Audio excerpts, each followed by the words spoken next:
இந்த இடம் எத்தனை பேருக்கு நினைவில் இருக்குது, இல்லை தெரியுமா தெரியாதாங்கிறது எனக்கு தெரியாது. ஏன்னா இது வந்து யூகேயில் ஸ்காட்லாண்டுங்கிற இடத்துல இருக்குது.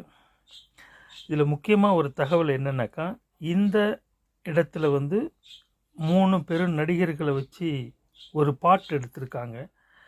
யாருக்காவது ஞாபகம் இருந்தால் தெரிஞ்சால்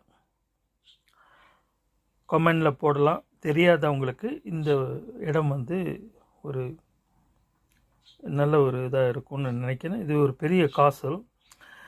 லண்டனில் இருந்து இந்த இடத்துக்கு போகிறதுக்கு 8 ஹவர் குறைஞ்சது காரில் போகிறதா இருக்கும். எத்தனை பேர் போயிருக்காங்கங்கிறது தெரியாது. இட்ஸ் ரொம்ப பிரமிக்கத்தக்க ஒரு இது. எத்தனை பேருக்கு நினைவு இருக்கும் தெரியலை. ஜஸ்ட் ஒரு எல்லாருக்கும் ஒரு புரிதலுக்காக போட்டேன். என்றும் அன்புடன் வீரரஞ்சன். எனக்கு இந்த இடம் ரொம்ப அருமையான இடம்னு தேடி போனது. நிறைய தகவல். இந்த இடம் ரொம்ப குளிராகவும் இருக்கும், சம்மர் டைமில் நல்லாயிருக்கும். ஆனால் எந்த அளவுக்கு தண்ணி இருக்குன்னு தெரியாது. நான் 2 தடவைக்கு போனப்போ ஒரு தடவை தண்ணி இருந்தது, இன்னொரு தடவை தண்ணி ரொம்ப குறைவாக இருந்தது இந்த காசலில். அதான் செய்யு என்றும் அன்புடன் வீரரஞ்சன்.